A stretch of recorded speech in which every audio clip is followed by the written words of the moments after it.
Bwana Yesu asifiwe. Mimi nakuja tu na kuanza kukula. Na nimeingia tayari kwenye dish na naendelea kula. Bwana Yesu asifiwe. Tayari mimi nakula. Tayari naendelea. Bwana Yesu asifiwe. Na nilipokuwa nafikiria wakati huyo mtu alikuja kukaa kando yangu, na wakati nilipoangalia nikifikiria mambo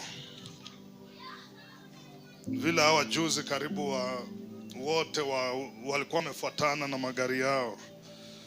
Huyo hata angekuwa alitoka kwa gari akapiga magoti akashukuru Mungu. Bwana Yesu asifiwe. Alitoka na kupiga magoti na kushukuru Mungu sana. Bwana Yesu asifiwe. Leo tungekuwa tunaongea mambo mengine, lakini kwa sababu Mungu ni mwaminifu, na hiyo ni kitu niliweka tukatangaza ya kwamba hii kanisa yetu hakuna premature death, hakuna wenda wazimu. Bwana Yesu asifiwe. Nilipokuwa nafikiria na wazia hayo mambo nikitafakari, kuna kitu nikaanza kufikiria, kumbe ndio Mungu alikuwa ananipa message. Nilipokuwa na wazia hiyo mambo yenu, na Mungu akawa ananipa ujumbe. Ile ujumbe alikuwa ananipa, kumbe ndio Mungu ananipa ujumbe ya ile nitahubiri hapa. Bwana Yesu asifiwe. Sababu nilipokuwa na tafakari mambo yao, mambo ya mama yake, na Mungu akaanza kuniletea message ile nitashare na nyinyi kuhusu hiyo mambo yote. Walikuwa mitego zote za hiyo accident, chochote walichokuwa wamepangiwa, vile shetani alikuwa amepanga kuhusu, na ilikuwa nguvu za uchawi, na ikashift. Sasa akaona tumeombea mama ya huyu, sasa akasema wacha sasa ni mchanganya watu hata na dada yake. Lakini kuna kitu Mungu aliniambia, kuna kitu Roho Mungu akaanza kunipa ya kwamba anytime, na hii nataka usikie vizuri, ya kwamba wakati wowote mikono yenu, mikono wako unapo connect na mkono, unapokutana na mkono wa mtumishi wa Mungu. Bwana Yesu asifiwe. Wakati wote, kila wakati mikono yenu inakutana through ile sacrifice ama sadaka ama love offering, kile unakuta kinakuunganisha na mchungaji na mtumishi wa Mungu. Kila wakati chochote unachokifanya wewe unafanya tu, lakini hujui kile unafanya. Wacha niende nimbariki, wacha niende nimpe. Bwana Yesu asifiwe. Kila saa unajisikia wacha niende nibariki mtumishi wa Mungu. Mikono yenu inapokutana, protection yako inazidi kutanda, inazidi kuextend kwa watoto wako, kwa jamii yako. Bwana Yesu asifiwe. Na nikakuja kurealize hii ndio mara nyingi tunaomba, tunafanya nini, lakini kama hakuna connection ya mikono yenu kukutana kwa kitu fulani. Bwana Yesu asifiwe. Nikaangalia mama ya huyu, kuna vitu amenibariki navyo. Nikaangalia huyu, nikakuta kuna Mungu akaniambia, unaona hivi walikuwa nafanya vitu navyokalia mama yake amenipa. Sometimes nakutana na huyu shika, nikashtuka, kumbe mimi nafikiri tu wananipa, kumbe ndio wanajiwekea ukuta, kumbe ndio wanajiwekea ulinzi. Wakati wewe umezuia mkono wako kukutana na mkono wa mtumishi wa Mungu, mambo yako yataendelea kuwa mazito, magumu, yataendelea. Atake kuombea mara ngapi? Bwana Yesu asifiwe. Na ndio ujumbe Mungu alinipatia katika 1 Kings chapter 17. Bwana Yesu asifiwe. From verse 17, Elia akafunga vua. Bwana Yesu asifiwe. Elia akafunga vua. Vua haikunyesha. Elia, Mungu akamwambia, nenda ukakae kando ya ule mto Kidroni ukanywe maji ya huko. But after a while, baada ya muda, Bible inasema ule mto ukakauka. Bwana Yesu asifiwe. Mto ulipokauka, Mungu anamwambia Eliya, nenda kule Sarepta katika mji wa Sidoni. Bwana Yesu asifiwe. Kuna mwanamke nimekuandalia huko. Huyo mwanamke atakulisha. Huyo mwanamke atakulisha. Utakaa kwake, utakula vya umo. Bwana Yesu asifiwe. Utakula vya umo. Utakaa huko, utakula. Bwana Yesu asifiwe.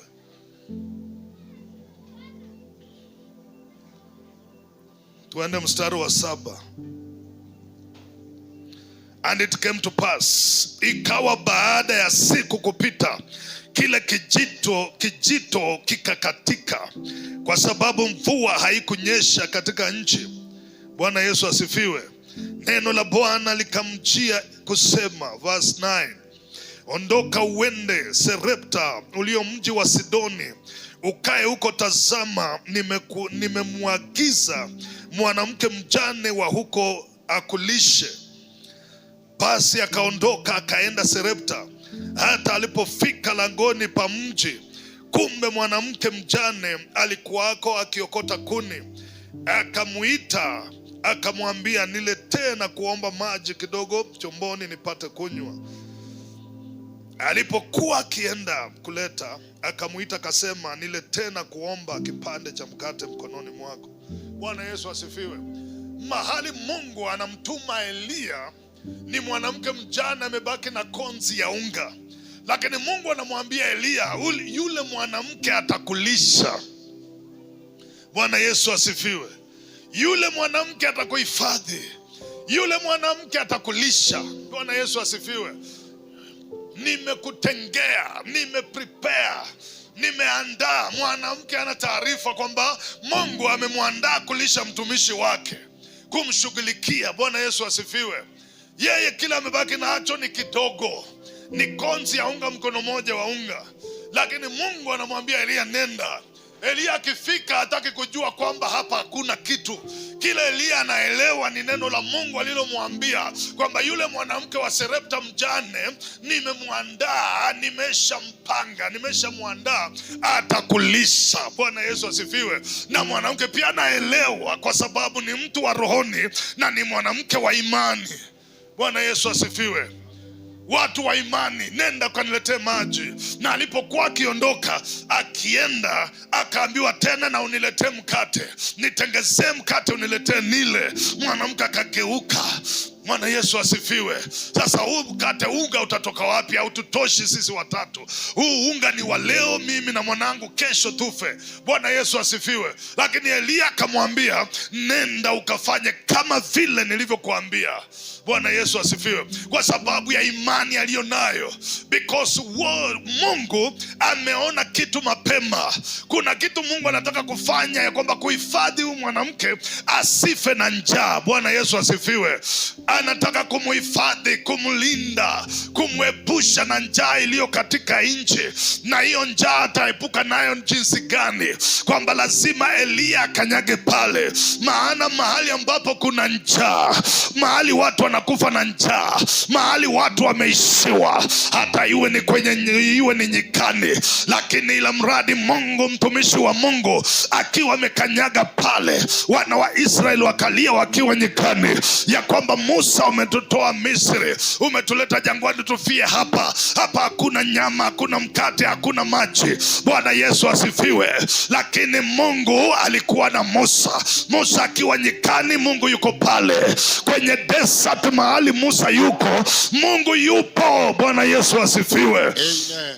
Hakuna haja walie kama Mungu, kama Musa yupo. Maana Mungu aliposhuka Misri, hakushuka kwa nyumba ya Firauni, alishuka kukaa ndani ya Musa. Wakati Roho ameshuka, Roho wa Mungu hakushuka makanisani, Roho wa Mungu hakushuka misikitini, Roho wa Mungu hakushuka kwenye mahekalu. Alishuka kukaa ndani ya watakatifu, alishuka kukaa ndani ya watumishi wake. Bwana Yesu asifiwe. Kama Mungu ataoperate hapa, anaoperate akiwa ndani yako, kwa sababu umetiwa mafuta. Bwana Yesu asifiwe. Lazima waliofungwa wapate kufunguliwa, lazima wagonjwa wapate kupona, lazima matasa wapate kuzaa, lazima kazi ya shetani ipate kuharibika katika jina la Yesu. How God anointed Jesus of Nazareth, jinsi Mungu alivyomtia mafuta Yesu Kristo wa Nazareti, ili kila pale alikokwenda kazi alifanya kazi nzuri, alitenda mema. Mapepo yaliwatoka watu, viwete walitembea, vipofu waliona. Na hicho ndicho kitu Mungu anachoenda kufanya na kanisa la wakati huu. Bwana Yesu asifiwe. Kama ulikuwa hujajipanga, anza kujipanga, kwa sababu katika ulimwengu wa roho mbingu zinashughulika kwa ajili yako. Mbingu zinashughulika kwa ajili ya vijana, mbingu zinashughulika kwa ajili ya waombezi, mbingu zinashughulika kwa sababu ya waimbaji. Hamutaimba tu na mnatoka kumeibada zimekauka. Mutapoimba mtaimba prophetically. Vitu vitaanza kutendeka, because something is happening in the spiritual. Rikaporabasepera, vitu vinatendeka katika ulimwengu wa roho. Mbingu haina amani, mbingu imekataa kutulia, kwa sababu kuna watu wanaandaliwa, na kuna wakina Elia lazima waondoke. Bwana Yesu asifiwe. Kina Elisha lazima wainuke, kwa sababu mafuta inaanza kuwatafuta, anointing inaanza kusumbua katika ulimwengu wa roho. Kama ataniambia waachilia anointing kwa huyu kijana, mimi sitakataa, maana sio yangu, nimepewa nipeleke. Samueli akaambiwa na Mungu, beba, chukua chupa cha pembe yako ya mafuta, nenda kamwagia Daudi, kwa maana Sauli nimemkataa. Vitu vinakuwa vinabadilika katika ulimwengu wa roho. Mbingu zinataharuki, zinasumbuka, kwa sababu ni wakina nani hawa? Manabii walioko sasa, kama wako sensitive in the spirit, wanaelewa kile roho Mungu anasema, wanaanza kuenda na vile roho anataka. Bwana Yesu asifiwe. Wanaanza kutafuta roho Mungu anaelekea wapi, roho Mungu anaenda wapi. Tutaenda na yeye. Unaporudi kwenye magoti na kuanza kuconsider your ways, kuanza kutafakari njia zako, na kuanza kubadilika, na kuanza kurepent, na kuanza kutubu, na kuanza kuacha njia zako mbaya, na kuanza kutafuta uso wa Mungu, hata kuacha Mungu, hata kuacha Mungu, hata kupita. Bwana Yesu asifiwe. Hata kupita, hata kupita, hata kupita katika jina la Yesu. Ni wewe ndiye anatafuta, ni wewe ndiye anaangalia. Ukisikia msukumo ndani ya moyo wako ya kwamba this time, hii ndio wakati wa kuseparate wale wadaku nilikuwa natembea nao, unasikia roho inakataa. Wale waombea nilikuwa natembea nao, unasikia roho inakataa. Wale ambao walikuwa wananirudisha nyuma, roho inakataa. Nataka kutafuta Mungu, nataka kunyenyekea, nataka kutafukuka uweponi pa Bwana katika jina la Yesu. Ulikuwa unaimba kwa show, sasa unataka kuimbia Mungu. Wakati hapo awali ulikuwa unaimba watu wakuone, but this time round hautaki kuonekana na watu, unataka Mungu aonekane. Bwana Yesu asifiwe. Nataka Mungu aonekane. Ulikuwa unataka kuonekana wewe, lakini unatoka ndani yako. Sasa Mungu anachukua usukani.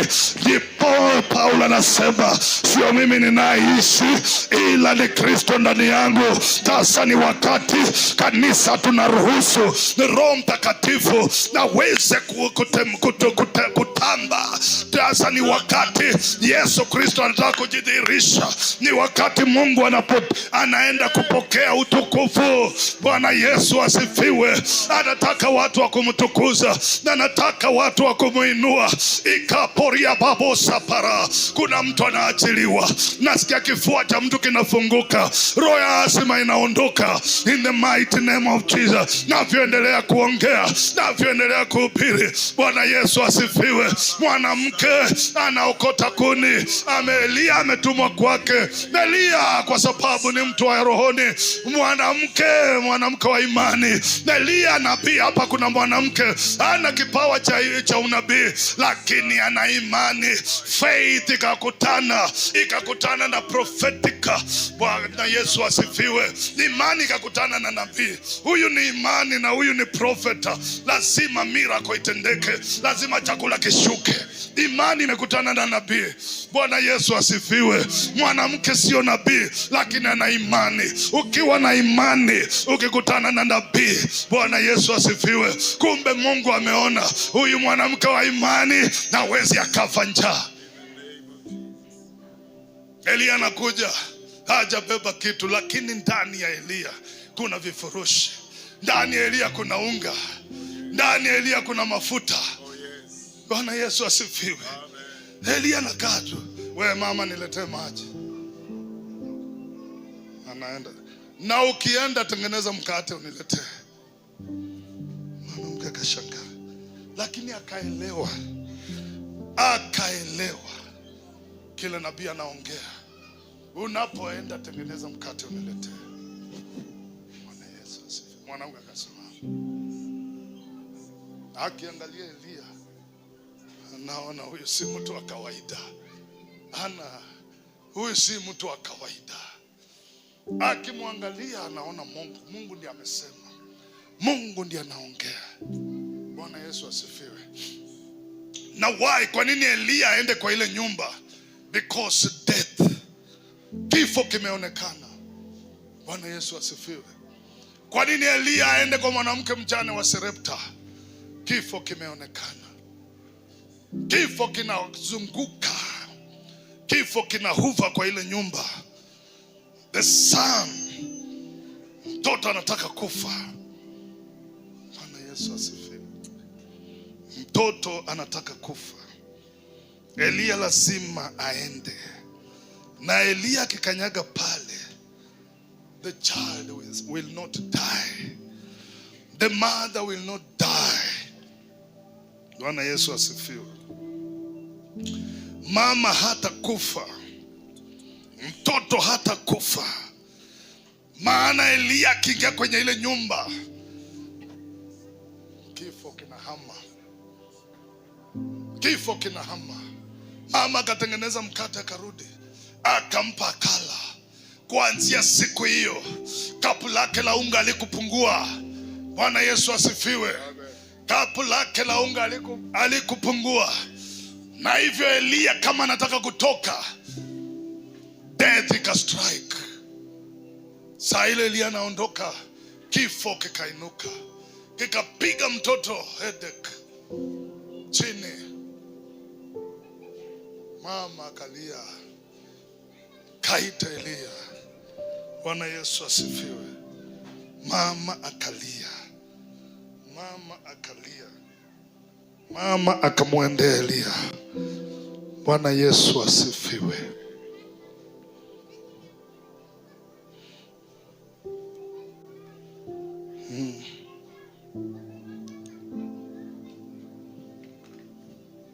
Kifo kina strike. Lakini we thank God because Elia ametii na akaenda. Na mwanamke akatii kile Elia alichomwambia. Elia ametii sauti ya Mungu. Mwanamke ametii sauti ya Elia. Believe in God, so shall you be established. Believe also in his prophets, so shall you be established. So shall you prosper. Bwana Yesu asifiwe. Waaminini Mungu ndivyo mtakavyodhibitika. Waaminini manabii wake ndivyo mtakavyofanikiwa. Bwana Yesu asifiwe. Wakati unaamini Mungu na uamini kwamba huyu ni mtumishi wa Mungu, kile ambacho nyinyi mnaelewa, mnafikaga pale kwa uchungaji, alafu mnakatalia hapo, mnakwamia hapo. Kuna zaidi ya pastor, a man of God, a servant of God, a prophet. This is your prophet. Na wakati mikono yenu ina connect, Bwana Yesu asifiwe, hakuna kitu kitatendeka kwa washirika wale ambao mimi nina washirika wangu, wale ambao Mungu amenipa chini yangu, wale ambao kila wakati mikono yao inakutana na yangu, hakuna kitu kitatendeka. Before kitendeke, Mungu ana reveal. Kwa sababu kuna connection, kuna kitu tunakutania. Analeta na mimi nashika pale, kina tu connect na Mungu, kina kuunganisha kwangu na kinaenda kwa Mungu, na Mungu anakiangalia. Kama kitu chochote kingetendeka, Mungu anakiharibu, ana reveal. Wakati ana reveal, tunaingia kwa maombi. Bwana Yesu asifiwe. Na wakati na declare, kinakuwa cancelled. Because whatever, anything you shall bind here on earth, it shall be bound in heaven. Anything we lose in here on earth, it will be loosed in heaven. Bwana Yesu asifiwe. When Elijah's water supply dried up, God sent him to Zarephath in Sidon, Phoenicia. This was Baal's home territory. Kule Phoenike, mahali Mungu alipokuwa anatuma Elia, ndio ilikuwa territory ya Baal. Lakini huko ndio Elia anaenda, na huko ndio Elia anakaa, na ndio territory, ndio maeneo ile Baal anatoka, ndio maeneo ile Baal anatawala. Bwana Yesu asifiwe. Baal's home territory, but the drought there was just as severe. The miraculous feeding of Elijah, the widow and her household, showed that God's power was greater than Baal's, even in Baal's home country. Bwana Yesu asifiwe. The feeding of Elijah and the woman's household. Kula kwa Elia, kulishwa, kula kwa hao watu Elia pamoja na nyumba ya ule mwanamke. Bwana Yesu asifiwe. The miraculous feeding of Elijah, the widow and her household, showed that God's power was greater than Baal's, even in Baal's home country. Hata kama tuko katikati ya wachawi, hata kama wamekusanyika katika ulimwengu wa roho, naona 12, na hata kama wamekusanyika na Mungu amekuweka hapa, amekutuma hapa, amekuweka hapa. Bwana Yesu asifiwe. Mutakula, mutakunywa. Hata kama uko katika territory, maeneo ya wachawi, maeneo ya waganga, maeneo ya wapiga Kristo, maeneo ya Baali, maeneo ya Ashtorethi, maeneo ya Diana, nyinyi mutakula na kunywa, na mutaishi, mutakufa, na wala mutagonjeka katika jina la Yesu Kristo. Bwana Yesu asifiwe. So long as the hand, mikono yako inakutana na mkono wa mtumishi wa Mungu, lazima kitu kitatendeka. Tumekuwa na mtu kanisani, hawa anamjua jamaa na magari yake na pesa zake na kila kitu, lakini akitafuta sadaka, siku ile ametoa ni 100. Akaangalia kaona ni mimi anapatiaga. Saa ile anachukua 100 ndiye aniletee kwa mwezi, kila wiki 4,000 kwa dawa. Alafu alipoenda anatumia 500 tena mtoto kwenda hospitali kufanya operation, kuwekwa sijui nini. Every week 4,000 ilikuwa inaenda. Lakini hata tafuta 100 ama akuje tu akaya angalia aone kupatia huyu pastor sasa hii 100 inamtosha. Na vile mkono haikukutanaga, hivyo ndio vile vile iliendelea. Shida iliendelea. Bwana Yesu asifiwe. Hivyo ndivyo shida iliendelea, kwa sababu hakuna connection. Unajua, nikwambie siri, sijakuja kupiga kampeni kwa sababu ya huyo ati ni kijana. Nimekuja ile ujumbe tu Mungu alinipa. Kama angenipa hiyo ningesema ingine, lakini hiyo ndiyo alinipatia.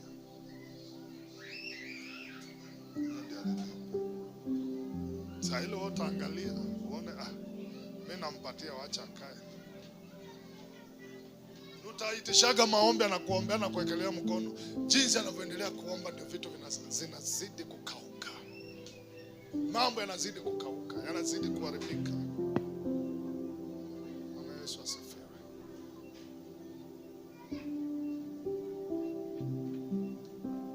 Lakini kama kutakuwa na connection spiritual, hiyo connection ni covering yako, ni insurance yako, ni protection yako, ni baraka yako, ni afya yako, ni utajiri wako. Bwana Yesu asifiwe. Mahali kuna connection ya mikono, utajiri wako uko hapo, because he's your prophet. Ana prophesy kwa maisha yako, anatabiri mema kwa maisha yako, anaongea mazuri, anaongea ulinzi, anafunga na kuomba.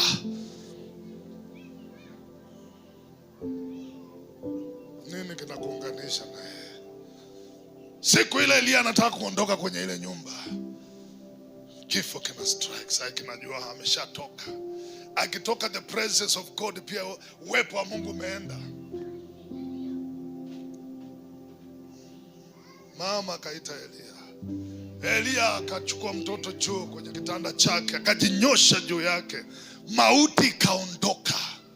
Bwana Yesu asifiwe. Mauti ikaondoka.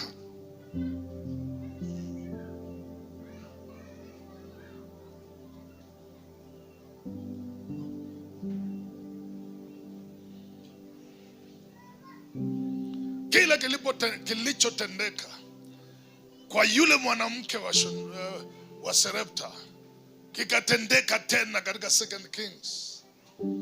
Tena Elisha anapita. Bwana Yesu asifiwe. Mwanamke wa Sidoni wa Sarepta amemuhifadhi Elia, amemlisha Elia mpaka wakati mvua ilinyesha, mpaka wakati Elia anaondoka kwenda kukutana manabii wa Baal. Tena 2 Kings, tena tunaona the same thing. Elisha kila saa anapita, mwanamke anamwangalia, mwanamke anasumbuka. Huyu mzee, huyu mtu haikosi, huyu ni mtumishi wa Mungu. Na kila anapomuona anakuaga amechoka, amepukutika. Bwana Yesu asifiwe. Amechoka, kila anapotoka narudi jioni, anapitaga hapa asubuhi na sijui kula anaendaga. Bwana Yesu asifiwe.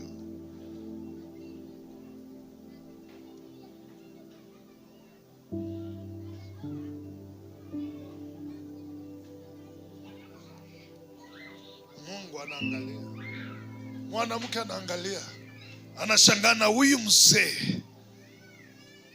Yamkini huyu ni nabii wa Mungu.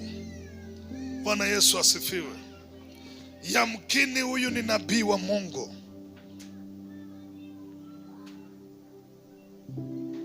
Katika 2 Kings chapter 4, another of Israel's faithful was the wife of a wealthy landowner. She recognized Elisha as God's representative. Bwana Yesu asifiwe.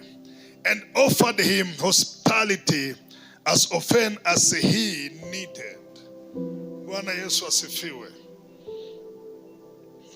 Another of Israel's faithful was the wife of a wealthy landowner.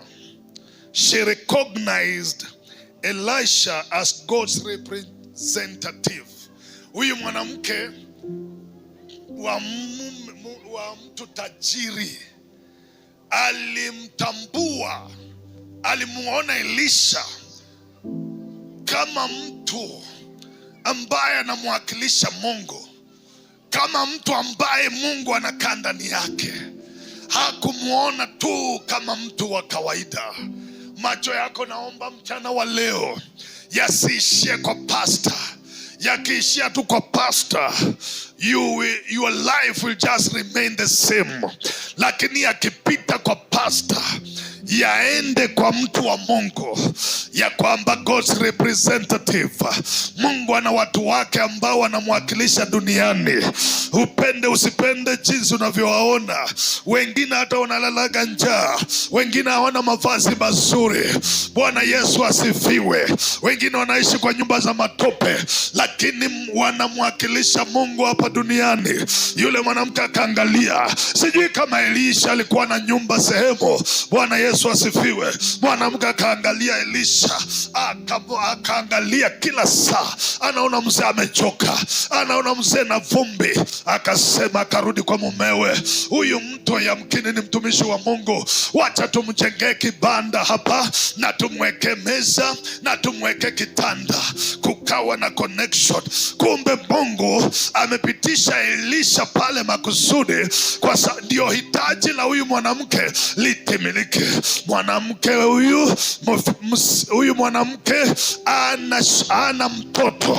Bwana Yesu asifiwe. Elisha anaenda kwa miguu. Elisha ambaye huenda hana mahali pa kujilaza kichwa, ndiye ana miracle yake.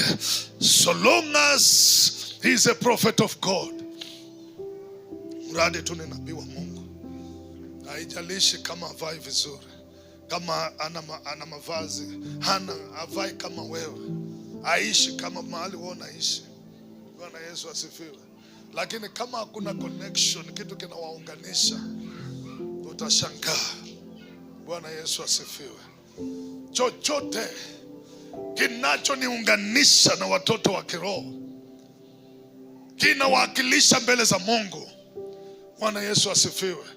Kinawakilisha Mungu. Wakati anytime the enemy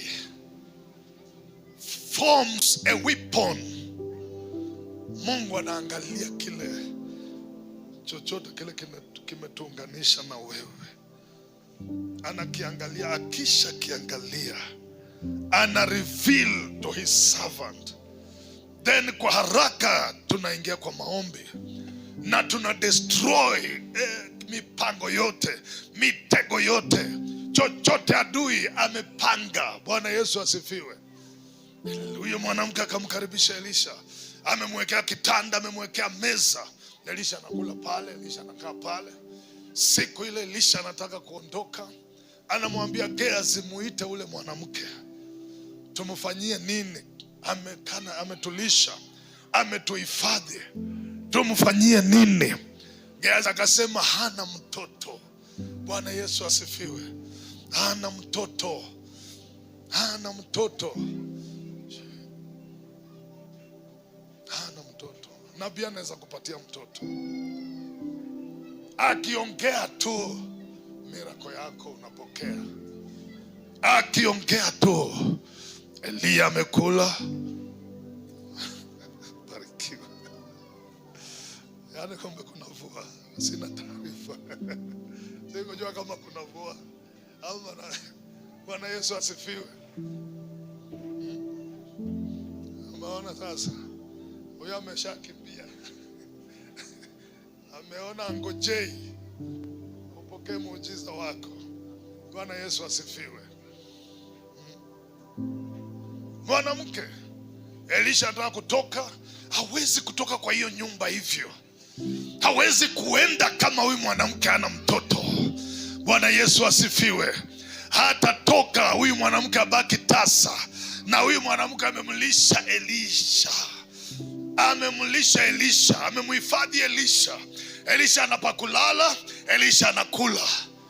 Na kama Elisha anakula, Elisha anakunywa na analala.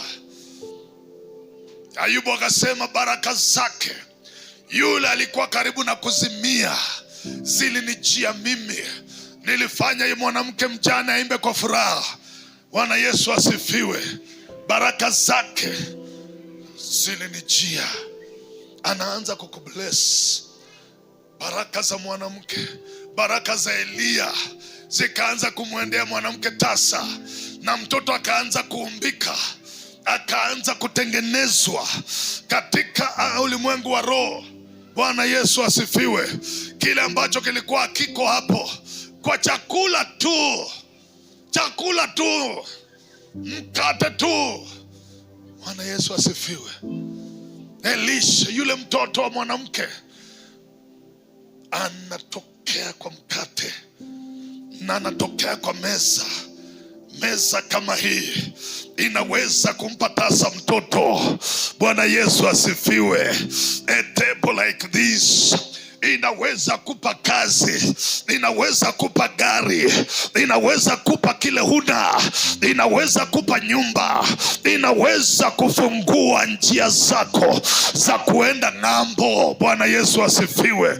Chochote unacholeta, hii meza, Mungu akiangalia haoni meza, anakuona wewe. Angali, si tunaona meza na Mungu anaona wewe. Akiona hii meza kuna kitu anafanya ule mtu alileta hiyo meza. Lazima kitu kifanyike katika jina la Yesu. Lazima kitu kifanyike. Lazima kitu kitendeke.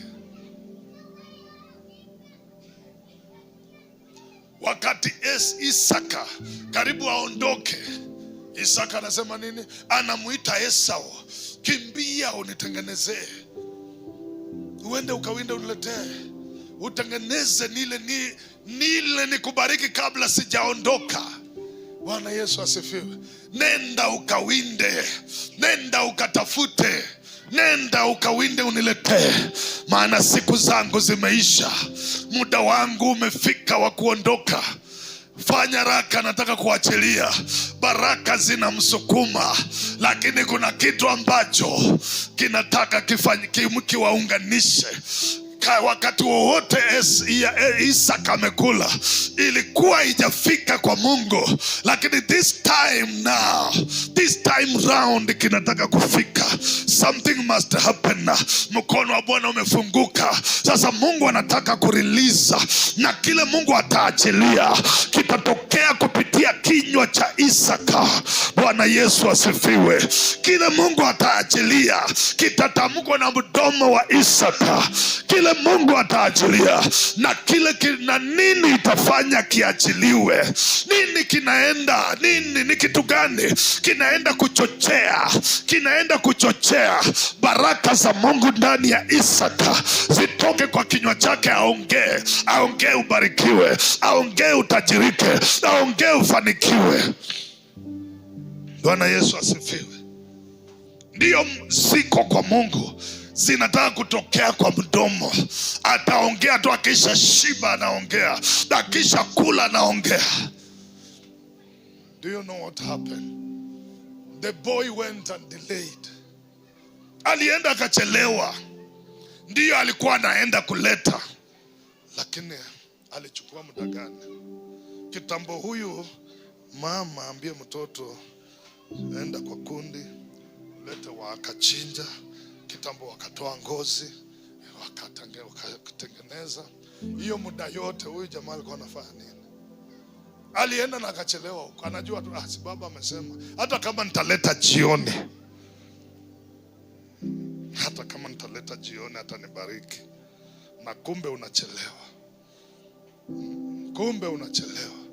Mungu anakuzungumzia, Mungu anakuongelesha.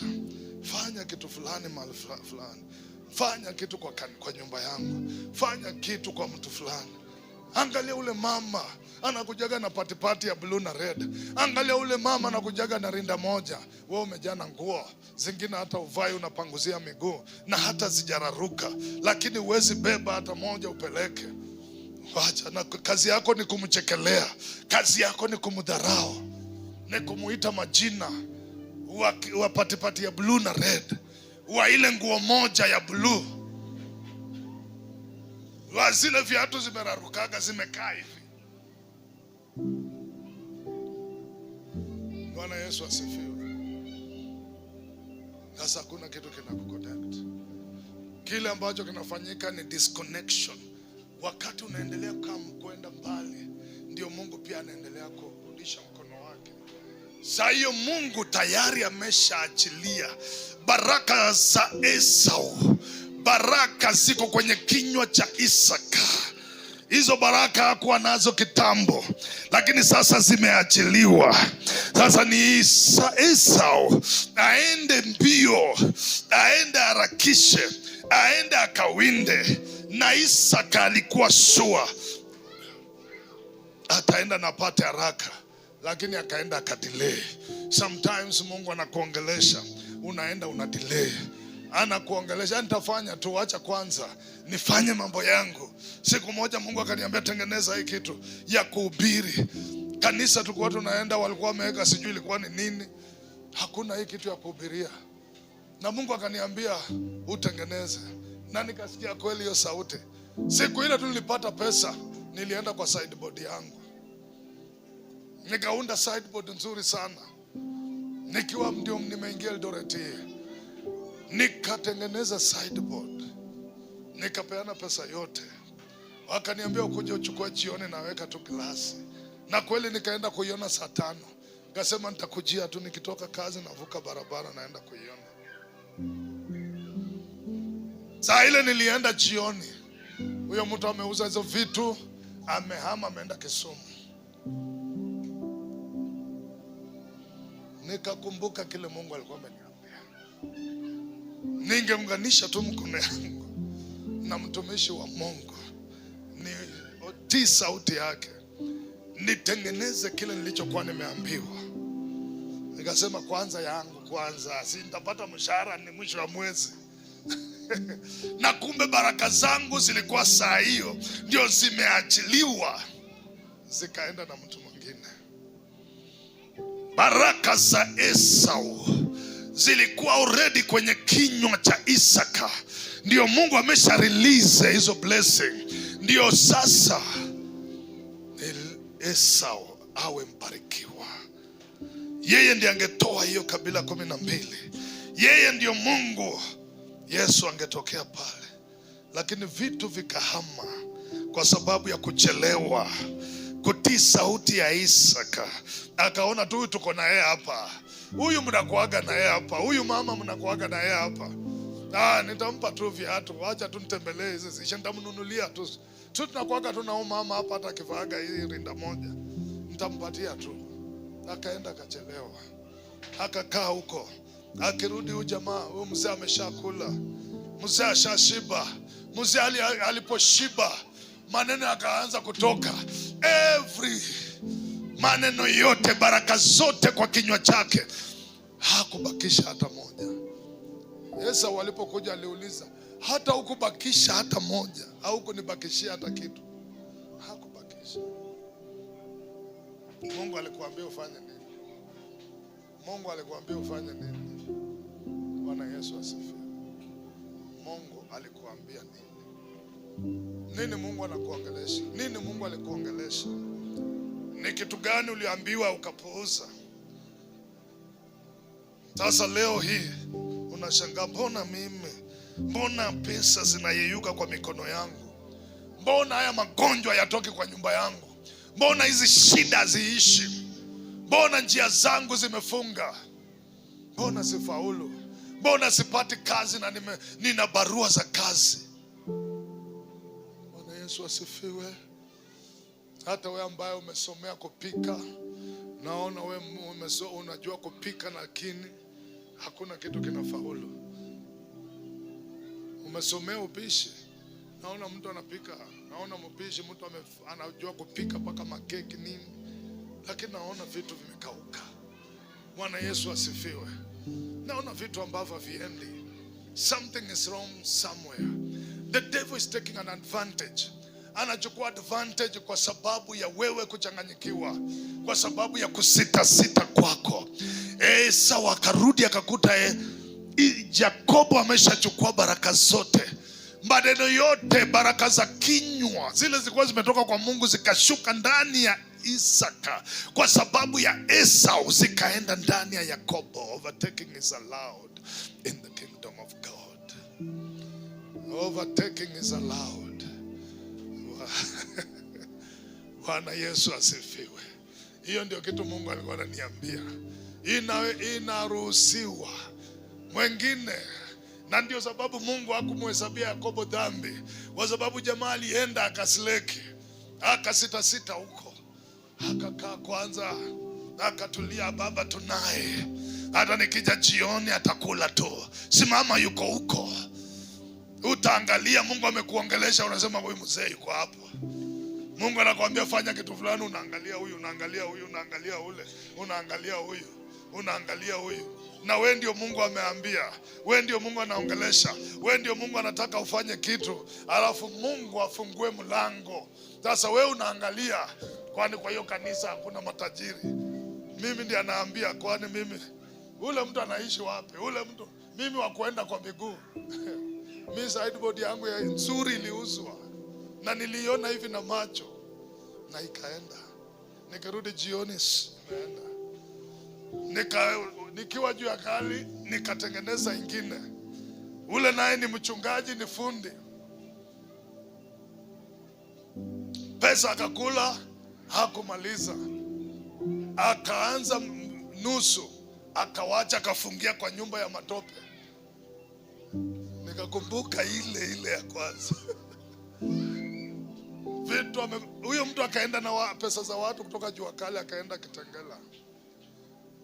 Nikaangalia hiyo nyumba ya matope amefungia ndani hiyo kitu. Nilitokea nyumba nikabomoa hiyo nyumba.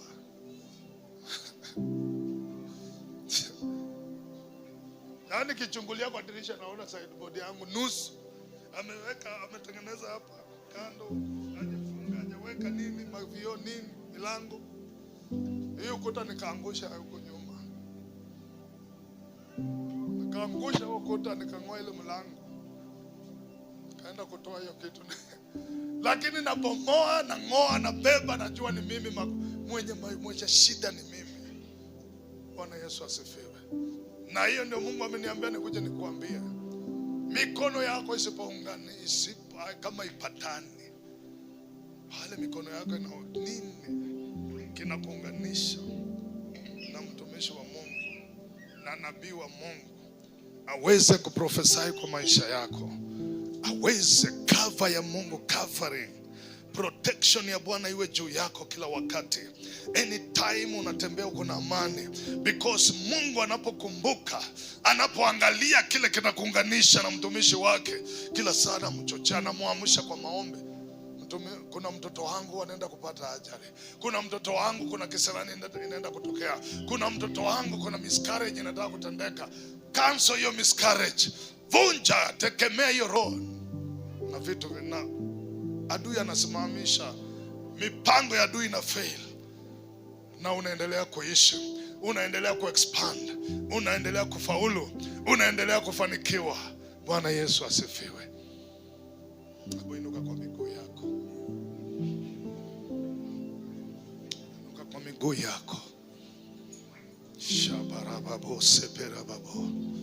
Asante Yesu, asante Mungu wa miungu. Mungu mwenyewe akuongeleshe. Na kama Mungu alikuongelesha, then ni wakati mimi nimekuja tu kusukumia kile Mungu alikuwa amekunenea. Nimekuja tu kusukumia, nimekuja tu kuforce, kureinforce ndiyo kitu kitendeke, because something is about to happen. God is about to bless you.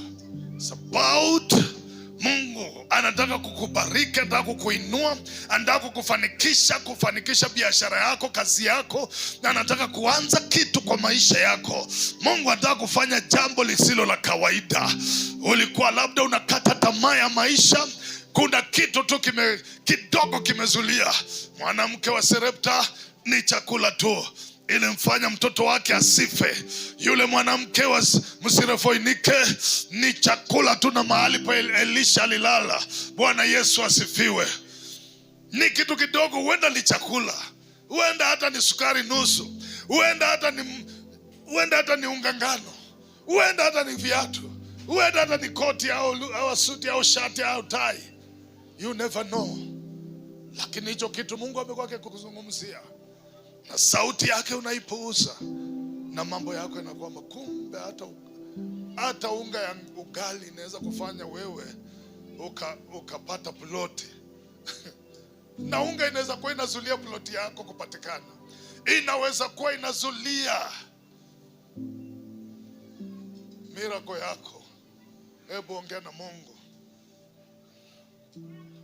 Hebu ambia Mungu kitu. Ambia Bwana, nimesikia